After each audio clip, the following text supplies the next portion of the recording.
Hello friends, कैसे हैं। उम्मीद करते हैं कि अच्छे होंगे, जहां भी होंगे अपने पढ़ाई में व्यस्त होंगे। तो मेरे प्यारे साथियों, आज आपके बीच एक नए वीडियो के साथ आया है। जो नया वीडियो आज हम लोग का होने वाला है वो उर्दू। आज उर्दू में हम लोग बहुत ही खास टॉपिक पढ़ने वाले हैं और वो खास टॉपिक आपके एग्जाम में काफी इंपॉर्टेंट होने वाला है। देख पा रहे होंगे कि आपको बोर्ड पे दिख रहा है। आज हमारा खास टॉपिक यानी 10 नंबर का मज़ामीन पढ़ेंगे। उसमें मज़ामीन में कौन कौन मज़ामीन इंपॉर्टेंट है उसको जानेंगे। और 10 नंबर का और एक पढ़ेंगे कवायद से लेकर। किसे? कवायद से क्वेश्चन पढ़ेंगे। कवायद का क्वेश्चन पढ़ेंगे जो खास आता है इंपॉर्टेंट में। तो आपका इस टॉपिक से आपका यानी कि 20 नंबर क्लियर होने वाला है। कितना नंबर? 20 नंबर, 20 नंबर आपका आसानी से चुटकी में क्लियर हो जाएगा। और सारे गेसेस क्वेश्चन, MVVI क्वेश्चन आपके सामने आज रखे हैं। MVVI क्वेश्चन आपके सामने आज हम रखेंगे और वही क्वेश्चन आपको बोर्ड एग्जाम में पूछा जाएगा। ठीक है, तो इस वीडियो को अंत तक बने रहना, देखना, लाइक करना, शेयर करना, दोस्तों के पास खूब शेयर करें, जितना हो सके उतना शेयर करना है ताकि उन सभी का भी भला हो जाए, आपका भी भला हो जाए। तो आइए वीडियो को स्टार्ट करते हैं। देखिए, मज़ामीन के अंदर आपको दिख रहा होगा कि आज जो हम लोगों का टॉपिक है वो मज़ामीन है। ठीक है, अब मज़ामीन क्या हुआ? मजमून की जमा मज़ामीन होता है। जो मजमून होता है वो आपको 10 मार्क्स में एग्जाम में पूछा जाएगा।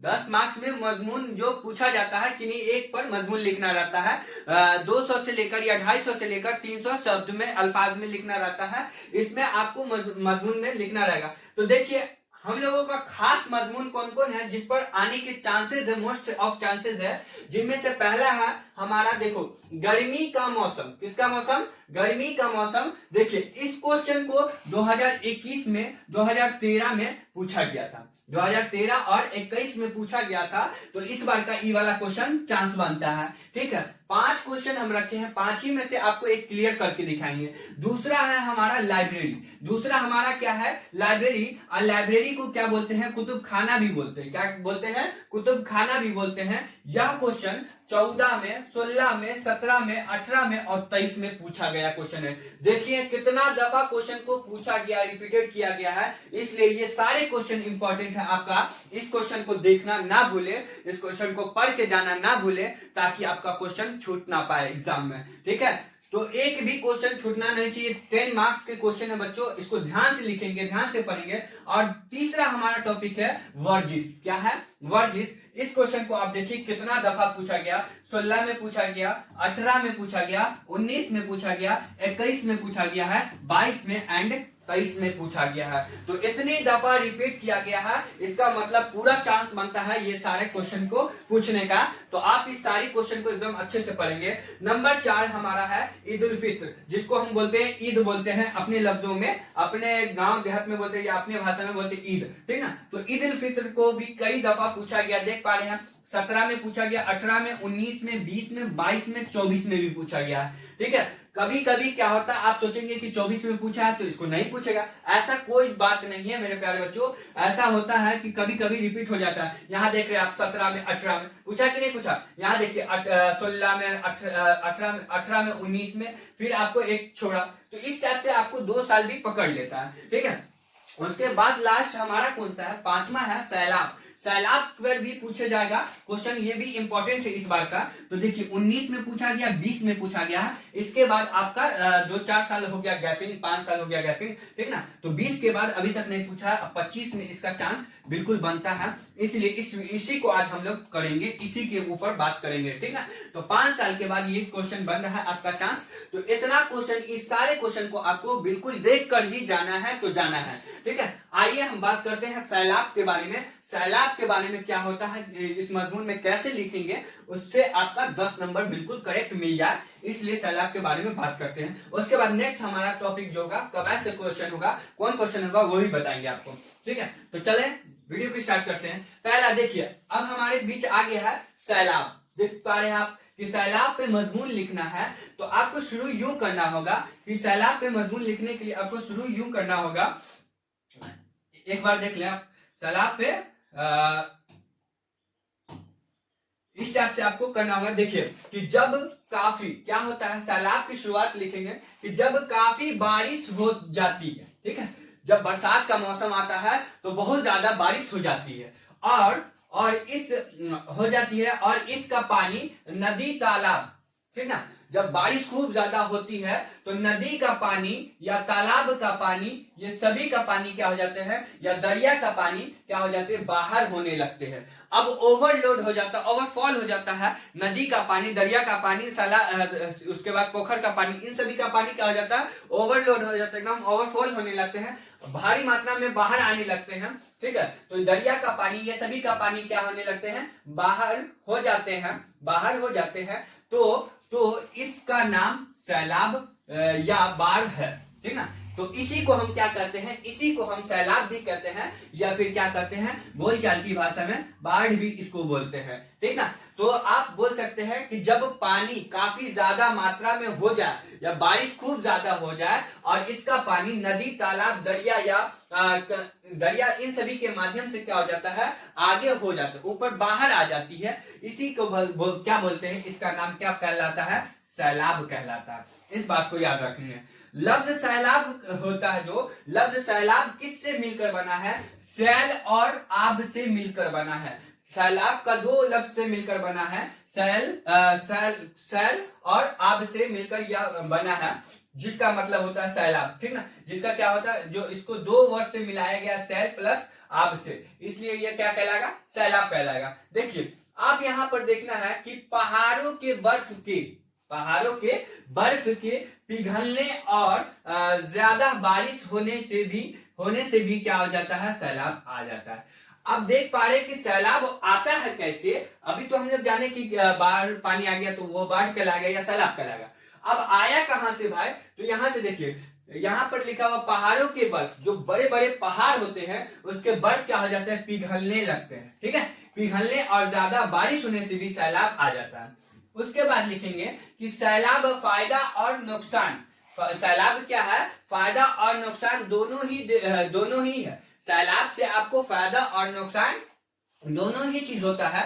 क्यों, आप क्या फायदा होता है, क्या नुकसान होता है, उसको भी देखेंगे। देखिए सैलाब से पहले फायदे के बारे में जानेंगे कि फायदा यह है कि, सैलाब से फायदा यह है कि आसपास की मिट्टी उपजाऊ हो जाती है, बिल्कुल हो जाती है। जब सैलाब आती है तो वहां पर सूखी मिट्टी, दरार पड़ी हुई मिट्टी जो रहती है, फटी हुई मिट्टी जो रहती है, बंजर मिट्टी जो रहती है, वहां पर पानी के अंश मिल जाते हैं, पानी की मात्रा मिल जाती है, और जिससे क्या हो जाती है, वहां का जो भूमि होता है वो क्या हो जाता है, मिट्टी कैसी हो जाती है, मिट्टी उपजाऊ बन जाती है। तो इस बात को आप याद रखना है कि यह फायदा हो जाती है, जिससे किसको भाई, तो फसल अच्छी हो जाती है, जिससे क्या, फसल अच्छी हो जाती है। अब चूंकि सैलाब क्यों होती है भाई, इस बात को देखेंगे कि सैलाब के जरिया लाई गई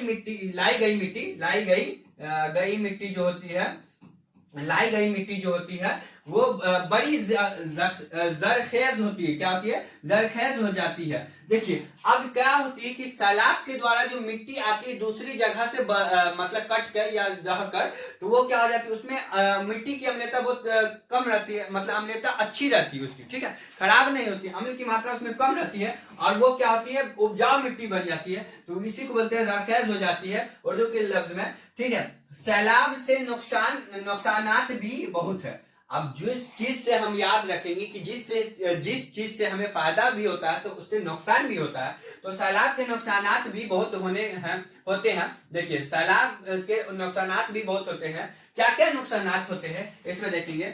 इससे आबादी पानी में डूब जाती है। देखिए जो गांव पास के इलाके हो जाते हैं, नदी तालाब के इलाके में जो रहते हैं मोहल्ला, वो सभी क्या होते हैं, आबादी वहां पर की पानी में डूब जाती है, और जान व माल की, जान और माल दोनों की क्या हो जाती है, दोनों का नुकसान हो जाता है। इससे सैलाब से अधिक बारिश होने से, सैलाब आ जाने से जान और माल दोनों को ही क्या होती है, नुकसान होता है। सैलाब की वजह से लोग बेघर हो जाते हैं। बिल्कुल सही बात आपने सुना कि जब सैलाब आ जाते हैं तो लोगों को अपना घर द्वार मकान सभी चीज को छोड़ना पड़ता है, और वो क्या हो जाते हैं, बेघर हो जाते हैं। तो इस बात को आप लिखेंगे। जिन्हें सैलाब के दौरान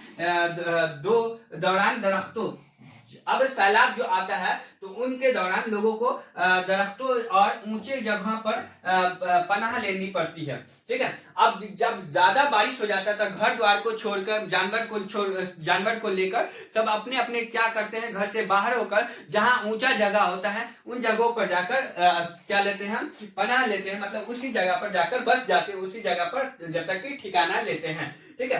तो इतना करना है आपको, इतना लिखना है। उसके जस्ट बाद और भी लिखना है। इसके बाद देखिए कि खेतों की फसलें बर्बाद हो जाती है। अब ज्यादा पानी आ जाएगी तो खेत तो डूब जाएगा। तो जब खेत डूब जाएगा तो उनमें जो फसलें क्या हो जाएंगी, बर्बाद हो जाएंगी। और फिर सैलाब के बाद तरह तरह की वबाई बीमारियां भी फैल जाती हैं। आप ये भी याद रख सकते हैं, ये सब बिल्कुल आम तौर पे होने वाला चीज है, ठीक है। जब अधिक सैलाब हो जाता है, ज्यादा सैलाब आ जाता है तो इसके बाद क्या होता है, फिर सैलाब के बाद तरह तरह की बीमारियां, ठीक है, वबा या बीमारियां फैल जाते हैं। सैलाब की जो तबाही है वो क्या करता है, तबाही को देखकर ये भी पता चलता है कि सैलाब की तबाही को देखकर ये भी पता चलता है कि सैलाब कुदरती आफत में से है। देखिए अब सैलाब को देखकर आप क्या पता लगाते हैं कि कोई इंसान के द्वारा दिया गया, नहीं, ये कुदरती आफत है, ठीक ना, जो मुसीबत है जो ऊपर वाले देते हैं, ठीक ना। तो एक तबाहकन आफत भी है। सैलाब क्या है, एक तबाहकन आफत भी है। चूंकि सैलाब में हर जगह पानी पहुंच जाता है। अब क्यों ऐसी आफत है, क्योंकि इस आफत में क्या होता है कि सैलाब में हर जगह पर पानी पहुंच जाता है। इसलिए सुराखों यहाँ देखिए, सुराखों में रहने वाले जानदार भी बाहर आ जाते हैं। अब देखिए छोटे छोटे छेद वगैरह देखेंगे, जिसको हम लोग बियल बोलते हैं अपनी भाषा में, खेत में है कहीं कहीं पर कर देता है बियल वगैरह, ठीक ना, या सुराख कर देते हैं, तो उसको बोलते हैं। उसमें से जो जानदार चीज होते हैं वो भी क्या हो जाते हैं, बाहर आ जाते हैं। अब जैसे जानदार चीज में कौन कौन चीज हो जाते हैं, देखिए सांप, क्या हो गया, सांप, बिच्छू और बाद जहरीले क्या होते हैं, जानदार बाहर आ जाते हैं। जहरीले क्या हो जाते हैं, बाहर आ जाते हैं। जहरीले चीज जो होते हैं, वो जानदार चीज जो होते हैं वो क्या हो जाते हैं, बाहर आ जाते हैं। इसी सुराखों के माध्यम से बाहर आकर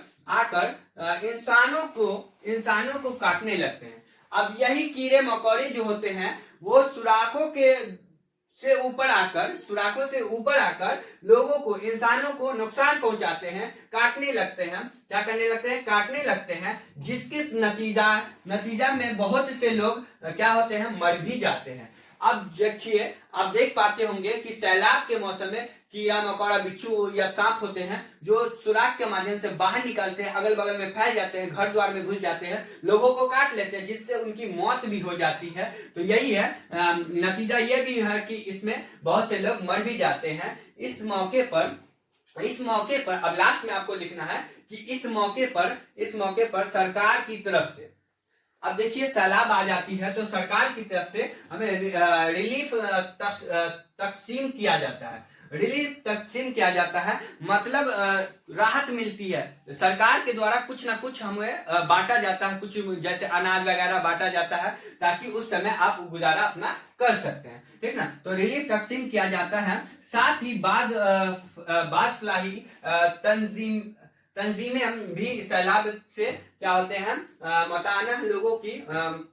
मताना लोगों की क्या होती हैं, पर तरह से मदद करते हैं। मतलब सरकार जो होती है रिलीफ देने के बाद सभी लोगों पर जरूरत के हिसाब से उस पर क्या करते हैं, उस पर क्या लोगों की क्या करते हैं, जरूरत को पूरी करते हैं या मदद करते हैं। इस बात को आप लिख सकते हैं, ठीक ना। एक दो लाइन आप अपने मन से भी जोड़ सकते हैं, एक दो लाइन अपने मन से भी लिख सकते हैं। जरूरी नहीं कि जो हम लिखें, जो हम पढ़ें, जो हम बताएं वही को आप लिखेंगे, वही सही है, ऐसा कुछ नहीं है। आप इनकी शुरुआत करेंगे, शुरुआत के बाद आपके मन में, जहन में जो भी चीज होगा उस बात को आप लिख सकते हैं। सैलाब से रिलेटेड इस बात को लिखेंगे तो आपका यहाँ पर क्या होगा, 10 मार्क्स क्या हो जाएंगे, पूरे हो जाएंगे। 10 नंबर आपको छोड़ के नहीं आना है। आप देख लिए हैं कि सैलाब पर आज हम कैसे बताए हैं आपको क्या क्या बात लिखना है, ठीक ना।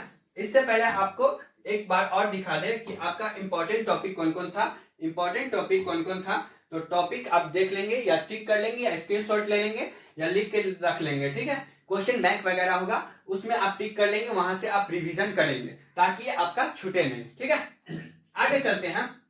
अगला टॉपिक हम लोगों का होगा, अगला टॉपिक जो है वो है हम लोगों का कवायद। देखिए अब हम लोग यह क्वेश्चन को देखते होंगे, एग्जाम में 5 नंबर में ये क्वेश्चन बिल्कुल पूछेगा, ठीक है। 5 नंबर एकदम आसानी से आएगा। आप मात्र ज्यादा नहीं 150 इतना ऑब्जेक्टिव को पढ़ते हैं, इतना वाहिद से जमा पढ़ते हैं, उसकी जरूरत अब नहीं है। सिर्फ आपको 15 क्या करना है, पढ़ना है वाहिद से जमा, इसी में से आपका 5 लड़ जाएगा, ठीक है। जो चुनिंदा होते चुने हुए हैं उसको आज आपके सामने रखे। जैसे देखिए यहाँ पर लिखा हुआ है, यहाँ पर लिखा हुआ है ख्याल, क्या लिखा हुआ है देखिए यहाँ पर लिखा हुआ ख्याल, क्या लिखा हुआ ख्याल। अब ख्याल का वाहिद क्या हुआ, ख्याल वाहिद शब्द क्या हुआ, ख्याल हुआ, लफ्ज क्या हुआ, ख्याल हुआ। अब ख्याल का जमा पूछेगा तो बोलेंगे ख्यालात, क्या बोलेंगे, ख्यालात, ठीक है। उसी तरह से खबर है, क्या है, खबर है। अब खबर का जमा पूछेगा बोलना अखबार, क्या लिखेंगे, अखबार। किताब की जमा पूछेगा तो बोलेंगे कुतुब, क्या होता है, कुतुब, ठीक ना। बाब की जमा यदि आपसे पूछ दिया जाए, बाब की जमा, तो क्या बोलेंगे, अबवाब, क्या बोलेंगे, अबवाब, ठीक ना। उस्ताद की जमा पूछ दे क्वेश्चन तो बोलेंगे असातिज़ा, क्या बोलेंगे, असातिज़ा, ठीक है। या खिदमत की जमा पूछ दिया जाए तो क्या बोलेंगे, खिदमात, क्या बोलेंगे, खिदमात, ठीक ना। ये सभी आपको याद रखना है। तोहफा की जमा क्या होता है, तहाइफ, क्या होता है, तहाइफ। उसके बाद खत की जमा क्या होता है, खतूत होता है, खत की जमा खतूत होता है। आपने ये सभी वर्ड्स को, सभी लफ्ज को आप देख रहे होंगे, वाइस से जमा ऐसा बार बार पूछा जाता है, इंपॉर्टेंट टॉपिक वाला है, इंपॉर्टेंट क्वेश्चन है, ठीक है। फिर शायर का जमा है, शायर का शायरा होता है,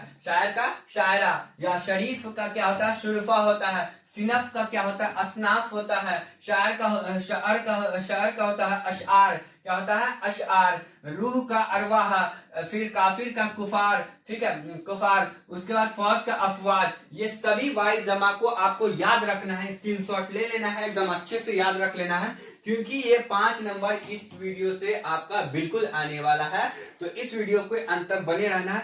अब देखेंगे इसके बाद आपको आज हम 20 नंबर का क्लियर करा रहे हैं। 10 तो मजमून हुआ, 5 नंबर हमारा ये हुआ, और 5 नंबर नेक्स्ट टॉपिक पढ़ेंगे। देखिए नेक्स्ट टॉपिक हमारा क्या है, देखिए अल्फाज और अजदाद, इसका मतलब होता है उल्टा, क्या होता है, उल्टा। आपने देखा होगा हिंदी में उल्टे शब्द या विलोम शब्द, क्या शब्द, उल्टा या विलोम, वही होता है अल्फाज अजदाद, उल्टा या विलोम, ठीक ना। तो अब देखिए ये तो आसानी से आप समझ गए होंगे, ठीक है। देखिए यहाँ पर लिखा हुआ है जदीद, क्या लिखा हुआ है, जदीद का अल्फाज का अजदाद पूछ दे या उल्टा पूछ दे तो बोलना है कदीम, क्या होता है, कदीम। उसके बाद बोल देगा खुश्क की जो कि इसका अजदाद क्या होता है, तो इसका होता है तर, ठीक है। उसके बाद गुस्सा है, गुस्सा का क्या होता है, मुस्कुराहट, गुस्सा का क्या होता है, अजदाद मुस्कुराहट। फिर क्या है, हक है, हक का अजदाद क्या होगा, लफ्ज अजदाद क्या होगा, हक का बातिल, क्या होता है, बातिल। उसके बाद अर्ज का होता है समा, क्या होता है, समा, ठीक ना। उसके बाद है हराम, हराम का क्या होता है, हलाल, ठीक ना। इसके बाद ईमान, ईमान का क्या होता है, कुफ्र, ठीक है। उसके बाद हयात, हयात का क्या होता है, मौत। जंग, जंग का क्या होता है, अमन। अव्वल, अव्वल का क्या होता है, आखिर। ये सभी अल्फाज अजदाद को भी आपको देख के जाना है। ये दोनों टॉपिक से आपको 5-5 मार्क्स का क्वेश्चन रहेगा एग्जाम में, और सॉल्व करना है इस वीडियो के माध्यम से, ठीक ना। इस तरह से आप पढ़े रहेंगे तब तो सॉल्व करेंगे। तो आज हम जितना भी पढ़े हैं, यानी 20 मार्क्स के सवाल पढ़े हैं, सवालात को पढ़े हैं, सवाल की जमा होता है सवालात, आप और भी देखेंगे। और इससे अधिक हम यानी 5 नंबर वाले क्वेश्चन, लॉन्ग क्वेश्चन को आपके लेकर आएंगे इस वीडियो के बाद। नेक्स्ट वीडियो में जो हम लोग मिलेंगे उस वीडियो में हम लोग 5 नंबर वाले सवाल को हम लोग क्लियर करेंगे, ठीक है। तो अभी तक इतना ही रहने देते हैं। आज हमारा इस वीडियो के माध्यम से 20 नंबर क्लियर होने वाला है। तो आप इस वीडियो को लास्ट तक देखेंगे ताकि आपके एग्जाम में यह क्वेश्चन छूटे नहीं और अच्छे से करके आए, ठीक ना, लिख कर आए, ताकि आपका एग्जाम में 20 नंबर आसानी से आ सके। तो दोस्तों में शेयर करें, लाइक करें, सब्सक्राइब करें और चैनल पे खूब ढेर सारा प्यार दें, कमेंट करें। और क्या बोलेंगे, लास्ट में यही कहना चाहते हैं, धन्यवाद।